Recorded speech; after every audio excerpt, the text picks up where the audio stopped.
বিপদ সকলের জীবনেই আসে, কিন্তু অনেক মানুষ বিপদ এলে ভগবানকে দোষারোপ করেন। বলেন যে আপনি আমাকে রক্ষা কেন করছেন না? আপনার প্রতি আমার মনে অপার ভক্তি, সর্বদা আপনার জপ করি, তাও আপনি না আমাকে এই বিপদ মুক্ত হওয়ার কোনো পথ দেখাচ্ছেন, না এই বিপদ থেকে আমাকে বের করছেন। এবার এটা হলো আপনার ভাবনা, আপনার দৃষ্টিভঙ্গি। এবার আমি বলি সত্যিটা আসলে কি। সত্যি হলো এটাই যে ঈশ্বর সবসময় আপনার সাথেই আছেন, থাকবেন। দেখুন সেই বীজের দৃষ্টিভঙ্গির দ্বারা যে মাটির নিচে চাপা পড়ে আছে, তাকে পরিণত হতে হবে এক বিশাল সুন্দর বৃক্ষে। তা তখনই হবে যখন তা ভাঙবে, ভাঙবে তখনই যখন সে উত্তাপ পাবে। উত্তাপ কোত্থেকে পাবে? সূর্যের তাপ থেকে। সূর্যের তাপ থেকে ধরিত্রীও বাঁচতে পারে না, তাকে তা সহ্য করতেই হয়। আর যখন এই ধরিত্রী আর এই বীজ এই দুই তপ্ত হয়ে যায়, তখনই এই প্রকৃতি বর্ষা আনে। আর সেই বর্ষার জলেই এই বীজ এক সুন্দর বৃক্ষে পরিণত হয়। আছেন তো ঈশ্বর আমাদের সাথে সব সময়। সেইভাবেই আপনার জীবনে যদি কোনো বিপদ আসে, কোনো সংকট আসে, তার মানে এটা নয় যে আপনারই কোনো পাপের শাস্তি আপনি পাচ্ছেন। হয়তো ভবিষ্যতে আপনাকে একটা সুদৃঢ় কাঠামো হতে হবে, তার প্রয়োজন আছে। তাই এটা হলো তার ভিত। যতটা শিখবেন, যতটা শক্তিশালী হবেন, ততটাই দৃঢ় কাঠামো হবেন। নিশ্চয়ই দেখেছেন, অলংকার বানাবার পূর্বে সোনাকেও অনেক রকম পরীক্ষা দিতে হয়, আগুনে তপ্ত হতে হয়। সেইভাবেই যদি আপনি কখনো শূরবীর হতে চান, তাহলে লাক্ষাগৃহের তাপ সহ্য করতেই হবে।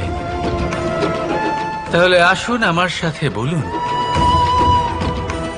বন্দে ধর্মা, বন্দে কর্মা, রাধা রাধা। অনেক সময় মানুষ অতীতকে দেখেন আর তখন অহংবোধে পরিপূর্ণ হয়ে ওঠেন। কখনো বর্তমানের দিকে তাকান, ভবিষ্যতের দিকে তাকান আর পরিতৃপ্তিতে ভরে ওঠেন। কেন বুঝতে পারেন না একটা সহজ কথা?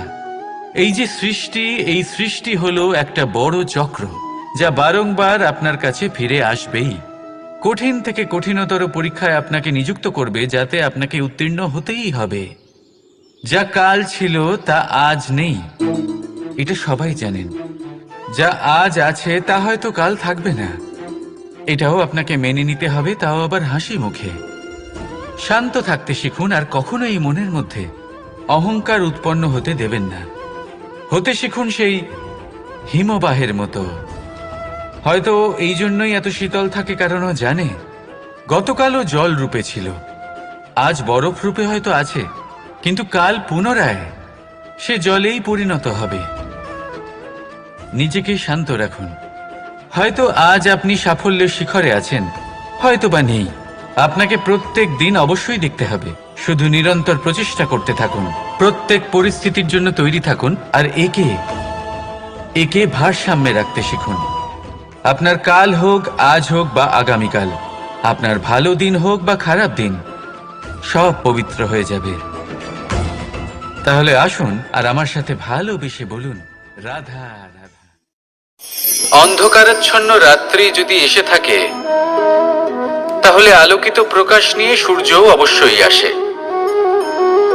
রোগ যদি এসে থাকে, তাহলে তার ওষুধও অবশ্যই আসে। সমস্যা যদি আসে, তাহলে সেই সমস্যার সমাধানও নিজে থেকেই আমাদের কাছে চলেই আসে। এই সংসার, এই জীবনের শুধুমাত্র একটাই নিয়ম আছে, আর তা হলো এটাই, এই সংসার হলো একটা চক্রের মতো। এতে শাশ্বত বলে কিছু নেই, নিত্য বলে কিছু নেই। আর যা কিছুই রয়েছে সব বদলাতে চলেছে। যদি আপনার জীবনে দুঃখ থাকে, সমস্যা থাকে, যদি আপনি বিপদ দ্বারা আচ্ছন্ন, তাহলে মনে রাখবেন সবকিছু বদলে যেতে চলেছে। দুঃখের সময় কাঁদবেন না, মনকে আরো দুঃখী করে তুলবেন না, কারণ এখানে যা কিছুই এসেছে তা যাওয়ার জন্যই এসেছে। তাহলে এত চিন্তা কিসের?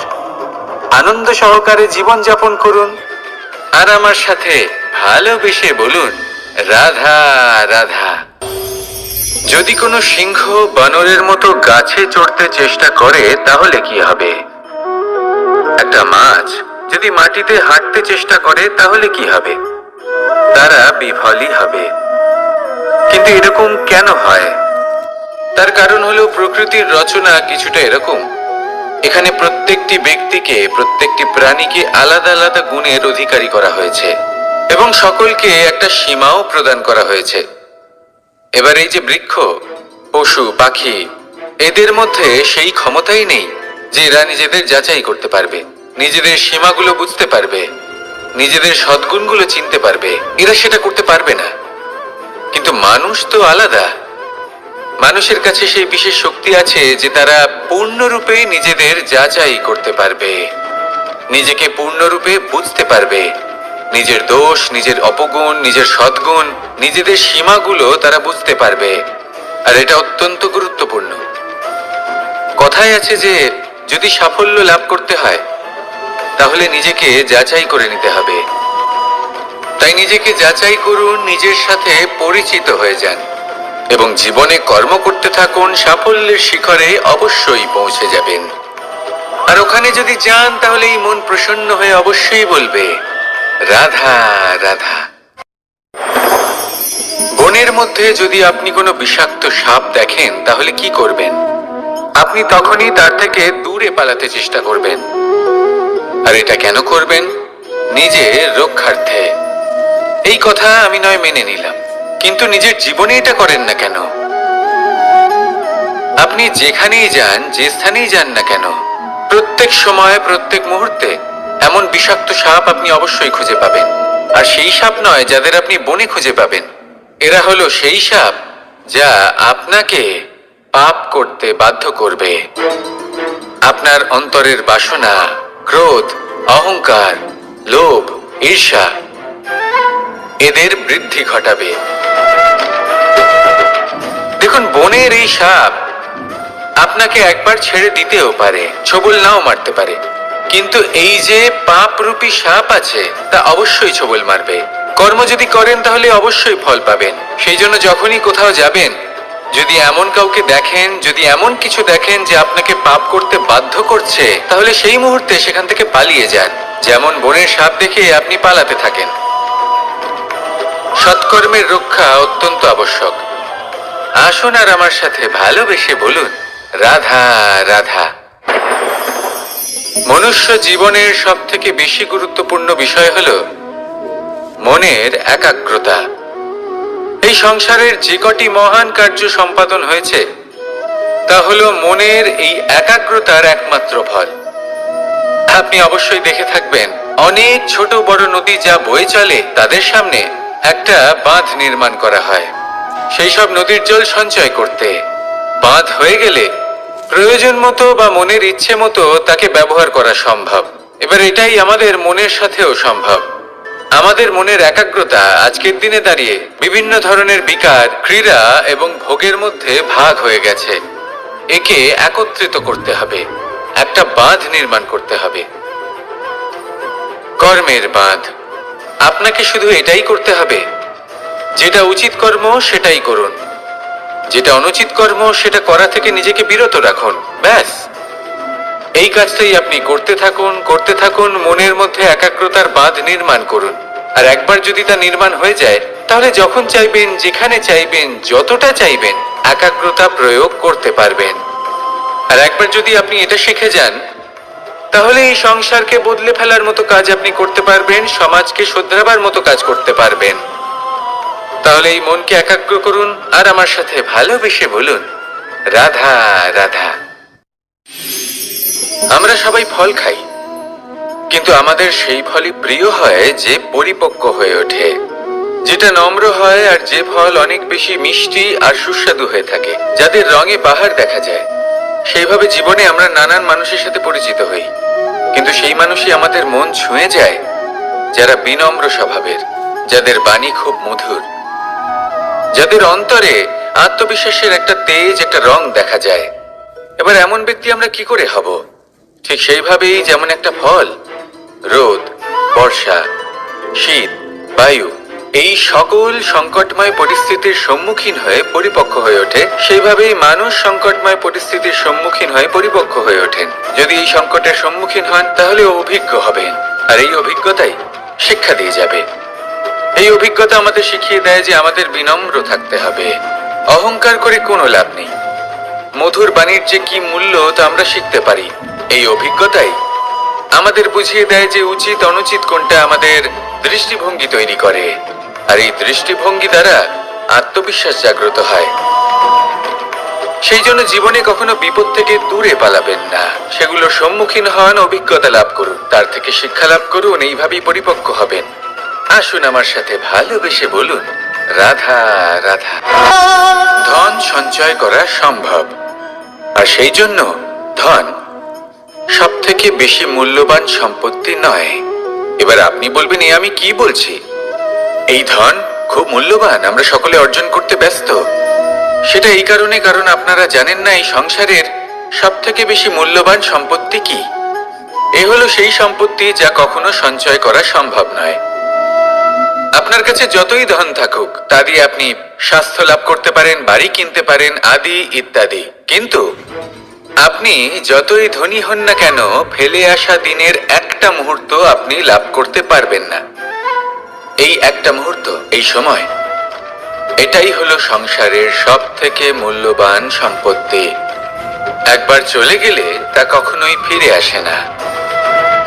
আর এই মুহূর্ত যতই চলে যাক না কেন, আমরা স্মৃতির মাধ্যমে সেগুলি যাপন করতে পারি, তার আনন্দ উপভোগ করতে পারি। আর যার সাথে আমরা সময় অতিবাহিত করেছি তার স্মৃতিতে আমরা চিরকাল জীবিত থাকতে পারি। সেই জন্য সময় সব থেকে মূল্যবান সম্পত্তি, তাকে এইভাবে নষ্ট করবেন না। প্রত্যেকটা মুহূর্ত উপভোগ করুন, আনন্দ করুন, আর ভালোবেসে বলুন, রাধা রাধা। কনক, কি সুন্দর একটা শব্দ। এর অনেকগুলো রূপ রয়েছে, অনেকগুলো অর্থও রয়েছে। প্রথম অর্থ হলো স্বর্ণ, অর্থাৎ সম্পত্তি। দ্বিতীয় অর্থ ধুতুরা, অর্থাৎ গাছের ছোট একটা বীজ, যা কিনা অত্যন্ত শক্তিশালী হয়। যদি বেশি মাত্রায় এর প্রয়োগ করা হয় তাহলে এটা বিষময় হয়ে উঠতে পারে। এই হলো সেই ধুতুরা যার প্রয়োগ মহাদেবের পুজোতে করা হয়। এবার প্রশ্ন হলো এটাই যে এই স্বর্ণ এবং এই ধুতুরার মধ্যে মিল কি রয়েছে। মিল হলো এটাই যে এই দুটোই মানুষকে মত্ত করে তোলে। ধুতুরা মানুষকে তখন মত্ত করে যখন তাকে সেবন করা হয়, কিন্তু স্বর্ণ, ধন, সম্পত্তি, মানুষ এটা যতটাই অর্জন করে নেয় সেটাই যথেষ্ট। এই স্বর্ণ মানুষের ভাবনা চিন্তা করার ক্ষমতাকে বশ করে ফেলে। মানুষ সম্পত্তির লোভে মত্ত হয়ে ওঠে, কারণ যে যত চমৎকারী, যতটা অমূল্য হয়, তাকে সামলানো কিন্তু ততটাই কঠিন, তাই না? তাই মনে রাখবেন, ধন, স্বর্ণ, সম্পত্তি এগুলো ধুতুরার থেকেও অনেক বেশি বিষাক্ত হতে পারে। তাই এর ওপর আত্মসংযমের একটা কবচ পরিয়ে রাখবেন এবং বিবেকের শক্তির সাথে এগুলো প্রয়োগ করুন, তবেই কল্যাণ হবে। আসুন আমার সাথে ভালোবেসে বলুন, রাধা রাধা। মানুষের জীবনে তিনটি গুণ অত্যন্ত প্রয়োজনীয়: শ্রদ্ধা, বিনম্রতা, যোগ্যতা। যদি জ্ঞান লাভ করতে চান তাহলে শ্রদ্ধার প্রয়োজন, যদি মান লাভ করতে চান তাহলে স্বভাবে বিনম্র হওয়া প্রয়োজন, আর যদি মনোবাঞ্ছিত স্থান লাভ করতে চান তাহলে যোগ্যতার প্রয়োজন। বিষয়টা সহজ। শ্রদ্ধা আপনাকে জ্ঞান দেবে, নম্রতা আপনাকে মান, আর যোগ্যতা উচিত স্থান দেবে। কিন্তু যদি আপনি এই তিনটি গুণ সম্মিলিত করেন তাহলে এমন কিছু লাভ করবেন যা এই সব কিছুর থেকে অনেক ঊর্ধ্বে। সম্মান। আর এ হলো সেই সম্মান যা প্রত্যেক মানুষের নিজের জীবনে লাভ করতে চেষ্টা করা উচিত, কারণ এই হলো সেই সম্মান যার কারণে আপনি চলে যাওয়ার পরেও এই সংসার আপনাকে ভালোবাসবে আর মনে রাখবে। আসুন আমার সাথে ভালোবেসে বলুন, রাধা রাধা। জীবনে গতি অত্যন্ত গুরুত্বপূর্ণ, মতিও হলো গুরুত্বপূর্ণ, এবং তার থেকেও বেশি গুরুত্বপূর্ণ হলো সঙ্গতি। একটা জলের ফোঁটা, তার মধ্যে গতি থাকে, প্রকৃতির মধ্যে তা লাভ করার ইচ্ছে নিহিত থাকে, কিন্তু এই যে সঙ্গতি, তা নির্ধারিত করে যে এই জলের ফোঁটা ঝিনুকের মুখে পড়ে মুক্ততে পরিণত হবে, নাকি বিষাক্ত সাপের মুখে পড়ে বিষে পরিণত হবে। এবার দেখুন, এই জঞ্জাল স্বর্ণকারের দোকানের সামনেও থাকে, এবং জঞ্জাল একজন ব্যবসাদারের দোকানেও থাকে, কিন্তু জঞ্জাল যা স্বর্ণকারের দোকানে থাকে তা ব্যবসাদারের দোকানের জঞ্জালের থেকে অনেক বেশি মূল্যবান, কারণ তার মধ্যে সোনার কণার সঙ্গতি থাকে। সেই জন্য জীবনে সঙ্গতির উপর বিশেষ গুরুত্ব দেবেন। যেমন সঙ্গতি তেমনই আপনি হবেন। আসুন আমার সাথে ভালোবেসে বলুন, রাধা রাধা। প্রত্যেক প্রাণী ভালোভাবে জীবন যাপন করতে চান, এটা তাদের স্বভাবে আছে এবং ভাবাটা অনুচিত নয়। কিন্তু একটা ভালো জীবনের গুরুত্বপূর্ণ অংশ কোনটা? বসবাসের স্থান, সেই স্থান যেখানে আমরা জীবন অতিবাহিত করি। এবার মানুষ ভাবতে পারেন যে একটা ভালো বাসস্থানের অর্থ কি? সেই স্থান যেখানে সহজে জল পাওয়া যায়, যেখানে শুদ্ধ বায়ু পাওয়া যায়, যেখানে আনাজ উৎপন্ন হয়। এটা জীবনযাপনের জন্য পর্যাপ্ত বটে, কিন্তু ভালো জীবন যাপনের জন্য আরো একটা কথা আপনাকে বুঝতে হবে। সাধু, জ্ঞানী, পণ্ডিত ব্যক্তি, এই সকল মহাপুরুষ, এনাদের যে বাসস্থান তা অত্যন্ত বিশেষ হয়। এখানে এক ধরনের বিশেষ ইতিবাচক শক্তি থাকে, এমন একটা স্থান যেখানে দেবতারাও বিচরণ করেন। জীবন আমরা সবাই যাপন করি, কিন্তু জীবনের উদ্দেশ্য শুধুমাত্র জীবন যাপন করা নয়। জীবনের উদ্দেশ্য হলো মুক্তি লাভ করা। আর এই সকল সাধু, জ্ঞানী, পণ্ডিত ব্যক্তি, এই সকল মহাপুরুষ আপনাকে মুক্তির পথে নিয়ে যেতে পারেন, কারণ এরা হলেন সেই মহাপুরুষ যারা নিজেদের অন্তরের বিকার, অহংকার, ক্রোধ, বিদ্বেষ, এই সকল দোষগুলিকে ত্যাগ করেছেন, এদের উপর বিজয় লাভ করেছেন। এমনই একজন ব্যক্তি আপনাকে মুক্তির পথে নিয়ে যেতে পারে। প্রয়োজন হলো শুধুই এনাদের চিনতে পারা, এদের কথা বুঝতে পারা এবং এদের দেখানো পথে চলা। যদি আপনি এটা করতে পারেন, তাহলে এই মন প্রফুল্ল হয়ে বলবে, রাধা রাধা। আমি এখানে একা এই বনে বসে আছি, বাঁশি বাজাচ্ছি। কার জন্য? কে আছেন এখানে? কেউ নেই। আমার প্রজা, আমার রাজ্য, আমার পরিবার আমার থেকে অনেক দূরে আছেন। আমি এখানে একা এই বনে বসে এই আকাশের এই রঙের, গাছের এই সব ফলের, মাটির সুবাসের আনন্দ উপভোগ করছি। কেন? আমি হলাম দ্বারকাধীশ। এমন কি রাজকীয় বা ভৌতিক সুখ রয়েছে যে আমি ওখানে পেতে পারি না? সবকিছুই পেতে পারি, তাও এখানে বনে একা বসে আছি। কোন সুখ খুঁজে চলেছি? একা থাকার সুখ। আমরা প্রত্যেক দিন অনেক মানুষের সাথে, চিন্তাধারার সাথে, কর্মের সাথে, পরিস্থিতির সাথে, সুখ দুঃখের দ্বারা বেষ্টিত থাকি। জীবনের এই চক্রে আমরা জড়িয়ে পড়তে থাকি। যতই আমরা এই সমস্যার সমাধান করি, আমরা ততই এতে জড়িয়ে পড়ি। আমরা এতটাই জড়িয়ে পড়ি যে যখন আমরা আয়নায় নিজেদের দেখি, তখন আমরা নিজেদের চিনতেই পারি না। এমন মনে হয় যেন আমরা নিজেদের হারিয়ে ফেলেছি। সেই জন্য প্রত্যেক দিন আপনি কিছু সময় নিজের সাথে কাটান একান্তে। এটা অত্যন্ত আবশ্যক। নিজের অস্তিত্বের গভীরে গিয়ে দেখতে শিখুন, নিজেকে বুঝুন। অদ্ভুত শান্তির অনুভূতি হবে। যেমন এই বায়ু, এই বৃক্ষ, এই পুষ্প, এই নিসর্গ, এদের মতো আপনিও কখনো একলা হতে শিখুন। কখনো নিসর্গের একটা অংশ হয়ে দেখুন।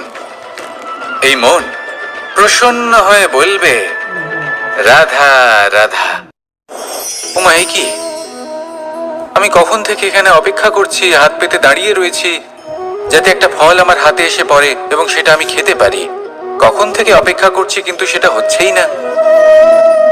এবার আপনি বলবেন যে এসব কি বলছি, এ কি অদ্ভুত কথা বলছি।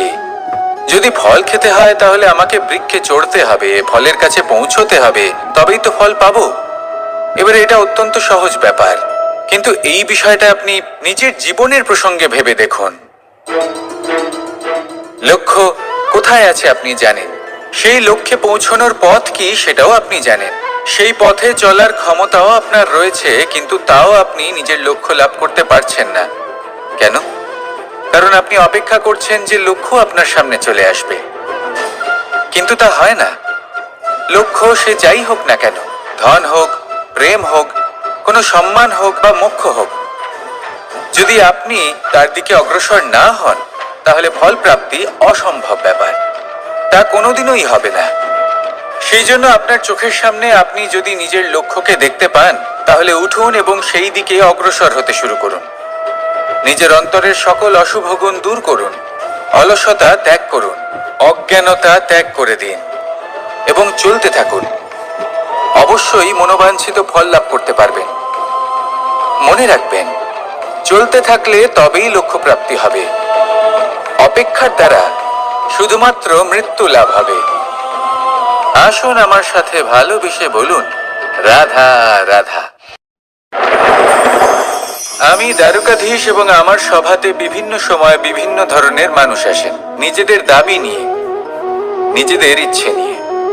কখনো কেউ ভোজন চান, আবার কখনো কেউ ওষুধ, কখনো কেউ বস্তু চান, কেউ আবার চান বস্ত্র। কারোর জ্ঞান চাই, কারোর ধন চাই, আবার কারোর বাসস্থান। অনেক সময় আমি এই অনুরোধ, এই ইচ্ছে পূর্ণ করি না। এবার আপনি এটা ভাবতেই পারেন যে কৃষ্ণ তো তাহলে লোভী, ওর কাছে তো সবকিছুই রয়েছে, তারপরেও সে নিজের প্রজার ইচ্ছে পূর্ণ করে না, তাদের সমস্যাগুলি বুঝতে পারে না, তাদের সুখ স্বাচ্ছন্দ্য প্রদান করে না। আসল সত্য হলো এটাই যে কোনো সবল ব্যক্তি, যে কোনো গৃহস্থ ব্যক্তি যে কাজ করতে সক্ষম, তার পরিশ্রম দ্বারাই নিজের প্রয়োজনগুলি এবং ইচ্ছেগুলি পূরণ করা উচিত।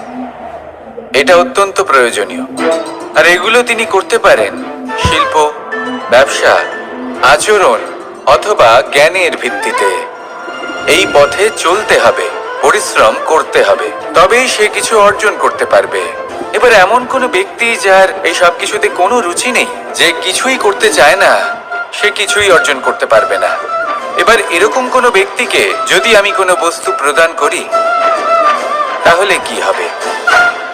সে পরাধীন হয়ে যাবে, আর সেটা উচিত হবে না। তাহলে কি করা উচিত? তাকে পথ দেখানো, তাকে বোঝাতে হবে যে কোন পথে চলে তুমি নিজের লক্ষ্য প্রাপ্ত করতে পারবে। শিল্প, জ্ঞান, আচরণ এবং ব্যবসা, এই পথে কিভাবে চলে সেটা শেখাতে হবে, আর আমি সেটাই করি। তার ফলে কি হয়? ব্যক্তি স্বাধীন হয়ে যায়। সংসারে সে যা চাইবে তাই প্রাপ্ত করতে পারবে, কখনো কারোর থেকে কিছু চাইবার প্রয়োজন পড়বেই না। এই কথাটা সবসময় মনে রাখবেন। যখনই দান করবেন তা ভাবনা চিন্তা করে এমন ভাবে দান করবেন যাতে সামনের ব্যক্তি স্বাধীন হতে পারেন, পরাধীন নয়। আসুন আমার সাথে ভালোবেসে বলুন, রাধা রাধা। করতে শিখুন। পাণ্ডব, পাণ্ডবরা বন থেকে এসেছিলেন। ওনাদের কাছে না কোনো ধন ছিল, না কোনো সম্পদ, না বিদ্যা। নিজের পরিশ্রমের দ্বারা ওনারা বিদ্যা অর্জন করেছিলেন, আর তার দ্বারাই সম্পদ অর্জন করলেন আর ধনও অর্জন করলেন। এই পাণ্ডব ছিলেন অত্যন্ত কুশল এবং শক্তিশালী। যুধিষ্ঠির নিজের পরিশ্রম দ্বারা এমন জ্ঞান অর্জন করেছিলেন যে এই সংসার ওনাকে ধর্মরাজ যুধিষ্ঠির অভিহিত করেছিল। দেখতে গেলে পাণ্ডবদের কাছে সবকিছুই ছিল, কিন্তু যখন বিষয় এলো আরো ধন লাভ করার, তখন যুধিষ্ঠির, যিনি পাণ্ডবদের মধ্যে জ্যেষ্ঠ, তিনি সকল পাণ্ডবদের সাথে দ্যুত ক্রীড়ায় অংশগ্রহণ করে ফেললেন। এর ফলে না শুধু ধনলক্ষ্মী, ধর্মলক্ষ্মী, বিবেক লক্ষ্মীকেও হারালেন, আর শুধু তাই নয়, নিজের গৃহলক্ষ্মী দ্রৌপদীকেও হারিয়ে ফেললেন। এর কারণ কি? ভুলে গেলেন খুব সহজ একটা কথা, এই সংসারে সম্মান এবং সাফল্য দুটোই পরিশ্রমের দ্বারা লাভ করতে হয়, কিন্তু দ্রুত ক্রীড়ার এই খেলা আমাদের ভাগ্যের উপর নির্ভরশীল। এই সংসারে দুটি পথ রয়েছে, একটা পথ যেখানে কর্ম এবং পরিশ্রমের দ্বারা আপনি নিজের পথ নিজেই রচনা করতে পারবেন, আর দ্বিতীয় পথ হলো যেখানে এই ভাগ্য এক মুহূর্তে আপনাকে শিখরেও পৌঁছে দিতে পারে, আবার ধূলিসাৎ করে দিতে পারে। আপনি কোন পথ বাছবেন সেই চয়ন আপনারই। আসুন আর আমার সাথে ভালোবেসে বলুন রাধা রাধা। কোনো এক সময়ের ঘটনা এটা। মা এবং বাবা হাটে গিয়েছিলেন, তখন আমি আর দাদা গিয়েছিলাম গরু চড়াতে। আমরা বাড়ি ফিরে এলাম, আর মা সেই সময় একটা কাজ করতেন, যখনই হাটে যেতেন দরজা তালা বন্ধ করে যেতেন। উনি খুব ভালো করে জানতেন যে যদি ওনার এই মাখন চোর সঠিক সময়ে পৌঁছে যায় তাহলে এক ফোঁটাও মাখন আর অবশিষ্ট থাকবে না। এবার ঘটনা কিছুটা এরকম হলো যে মা আর বাবা মাঝে মাঝে হাটে যেতেন, তাই মাঝে মাঝেই দরজা তালা বন্ধ করতে হতো। যখন মা আর বাবা ফিরে এলেন তখন বাবা ভুলে গিয়েছিলেন যে এই চাবির গোছা থেকে ঠিক কোন চাবিটা দরজার তালা খোলার জন্য উপযোগী। উনি চেষ্টা করতে শুরু করে দিলেন, একটার পর একটা চাবি দিয়ে উনি চেষ্টা করতে থাকলেন, কিন্তু সেই দরজার তালা তো খুলতেই চাইছিল না। ওনার মাথা থেকে ঘাম পড়তে শুরু করলো। তখন মা বললেন যে তালা ভেঙে দেওয়া যাক। মা চলে গেলেন, আর বাবা বললেন না না দাঁড়াও, আর কিছু চাবি বাকি আছে, এটা হয়তো খুলতে পারবো। মা হাতুড়ি নিয়ে চলে এলেন সেই তালা ভাঙার জন্য, আর তখনই বাবা শেষ চাবিটা প্রয়োগ করলেন আর দরজার তালা খুলে গেল। যদি উনি চেষ্টা না করতেন তাহলে এই তালাটাও ভেঙে যেত আর চাবিটাও নষ্ট হয়ে যেত, ঠিক কিনা? এবার এই ঘটনাটা আমি দেখেছিলাম, আর আমার মনে হলো যে কখনো কখনো এই চাবির গোছার মধ্যে থেকে শেষ চাবিটাও কিন্তু জীবনের দরজা খুলে দিতে পারে। সেজন্য আপনি যদি জীবনে সাফল্য লাভ করতে চেষ্টা করেন, নিজের লক্ষ্যে পৌঁছতে চান, তাহলে হার মানবেন না। হয়তো দেখবেন আপনার পরবর্তী প্রচেষ্টা বা এই অন্তিম প্রচেষ্টা আপনাকে সাফল্যের পথে নিয়ে গেল। তাই নিরন্তর প্রচেষ্টা করতে থাকুন, জীবনে সাফল্য লাভ করুন। যজ্ঞের আগুনকে শুভ বলে মনে করা হয়, আর সেখানেই চিতার আগুনকে অশুভ মনে করা হয়। এমনটা কেন হয়? এখানে বিষয়টা হলো লক্ষ্য, বিচার এবং সঙ্গের। যখন আমরা যজ্ঞ করি তখন আমাদের লক্ষ্য কি হয়? পরিবেশকে আরো পবিত্র করে তোলা, ইতিবাচক করে তোলা। আমাদের লক্ষ্য শুভ হয়। তারপরে আসে বিচার। এই পরিস্থিতিতে সেই বিচার হলো অগ্নি। স্ফুলিঙ্গ থেকে তীব্র আকার ধারণ করে সমস্ত কাঠকে পুড়িয়ে দেয় এবং সুগন্ধ ছড়িয়ে দেয়। অর্থাৎ যদি আপনার লক্ষ্য শুভ হয় তাহলে তা নিজেই শুভ বিচারধারাকে আমন্ত্রণ জানায়। এই শুভ বিচার তখনই আসবে যখন আপনার সংকল্প শুভ হবে। অন্যদিকে হলো চিতার আগুন। এর লক্ষ্য কি? একটা দেহকে পরধামে পৌঁছে দেওয়া। সবার শেষে সবকিছু আপনার উপরে নির্ভরশীল যে আপনি কোনটা চয়ন করতে চান। আপনার লক্ষ্য যদি শুভ হয় তাহলে আপনার বিচার এবং সঙ্গতি আর তার পরিণাম সবই শুভ হবে। আসুন আর আমার সাথে ভালোবেসে বলুন রাধা রাধা। এই সংসারের প্রত্যেক বস্তুর, প্রত্যেক পরিস্থিতির, প্রত্যেক আবেগের দুটি দিক আছে। এর মধ্যে পার্থক্য করা সম্ভব শুধুমাত্র দৃষ্টিভঙ্গির দ্বারা। যদি কোনো ব্যক্তি পর্বত শিখরে দাঁড়িয়ে থাকেন তাহলে উনি এটাই দেখতে পাবেন যে এই জলের ধারা সমুদ্রের দিকে বয়ে চলেছে। আরেক ব্যক্তি যিনি সমুদ্রের কাছে দাঁড়িয়ে আছেন তার এটাই মনে হবে যে এই জলের ধারা সমুদ্রের দিকে আসছে। এখানে বিষয়টা হলো দৃষ্টিভঙ্গির, আর এটাই সময়ের সাথেও হয়ে থাকে। অনেক সময় মানুষ চিন্তিত হয়ে পড়েন, ত্রস্ত হয়ে পড়েন যে তার কাছে হয়তো খুব কম সময় আছে, তাতে তিনি অনেক কিছুই করতে পারবেন না, আর একটু সময় থাকলে খুব ভালো হতো। তিনি এভাবেও ভাবতে পারেন যে অল্প হলেও সময় বাকি তো রয়েছে, অর্থাৎ যা অবশিষ্ট আছে তাকে সংরক্ষণও করা সম্ভব। তাতে জীবন যাপনও করা সম্ভব। আর এটা নির্ভর করছে আপনার উপর। তাই দৃষ্টিভঙ্গি ইতিবাচক রাখুন। জীবনে দুই ধরনের আবেগ রয়েছে যার কোনো মূল্য নেই। আমার কথার অর্থ এটা নয় যে এদের কোনো গুরুত্ব নেই। গুরুত্ব যথেষ্টই রয়েছে, শুধু এদের জন্য আপনাকে কোনো মূল্য দিতে হয় না। প্রথম আবেগ হলো আনন্দ, প্রসন্নতা। এটা আপনি যে কোনো জায়গায় খুঁজে পেতে পারেন যদি আপনি খুঁজে পেতে চান। আপনি কোনো পুষ্পের সৌন্দর্য দেখে প্রসন্ন হতে পারেন। বায়ুর কারণে যখন একটি বৃক্ষ শিহরিত হয় সেটা দেখে আপনি প্রসন্ন হতে পারেন। একটা ছোট্ট শিশুর কলরব শুনেও আপনি প্রসন্ন হতে পারেন।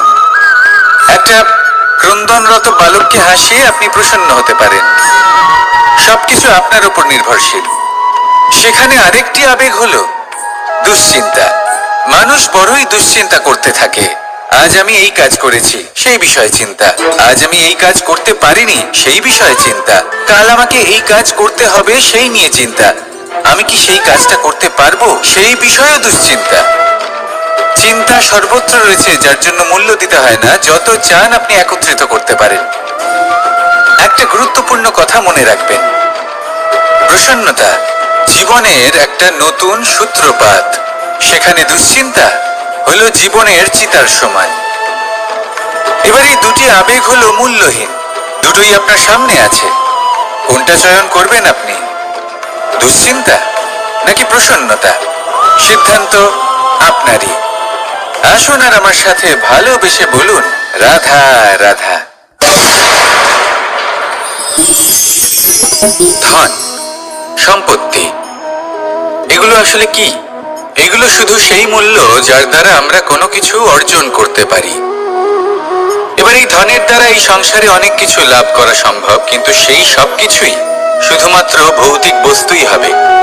ভৌতিক সামগ্রী, ভৌতিক সুবিধা।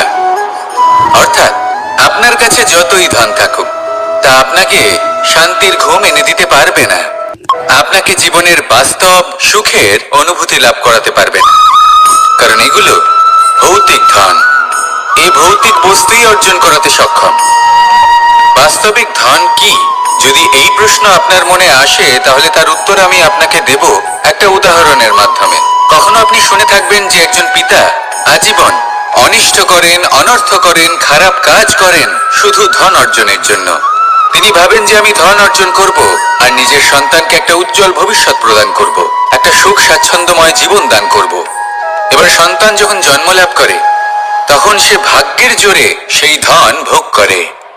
যেরকম সে পায়, সেরকমই তার ব্যবহার সে করে।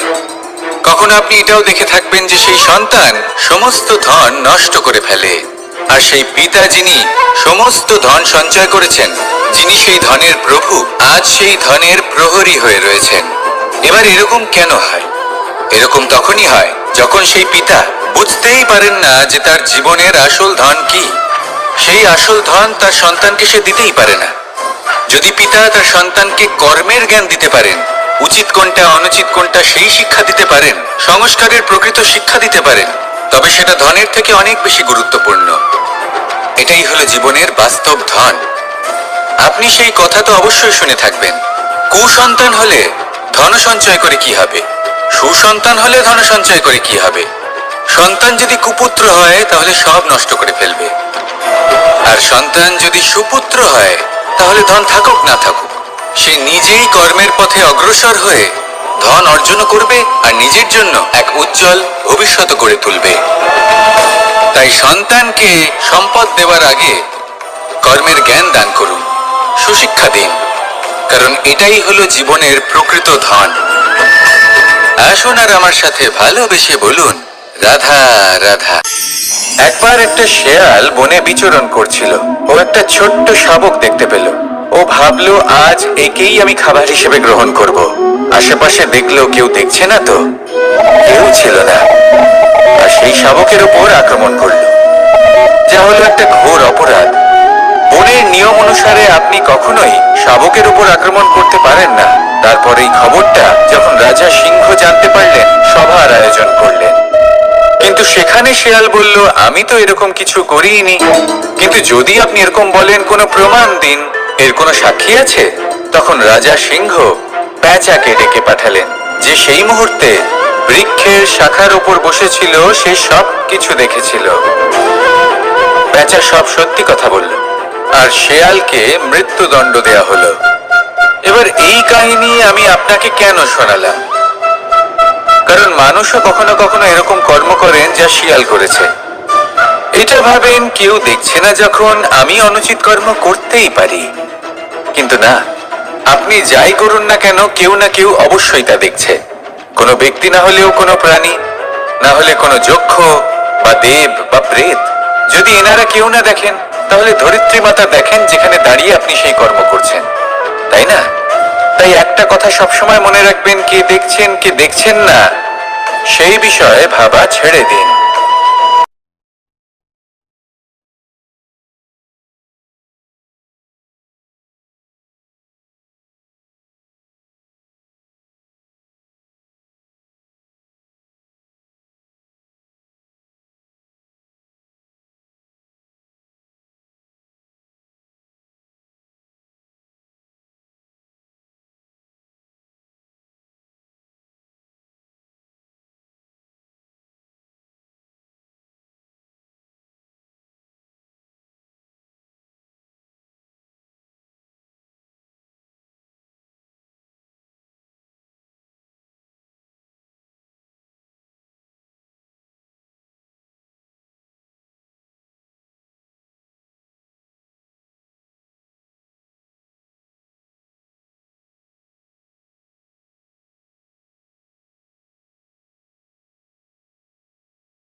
শব্দই হলো শূন্য, শব্দই হলো আরম্ভ, শব্দই হলো অন্ত, শব্দই হলো অমর, শব্দই হলো ব্রহ্ম।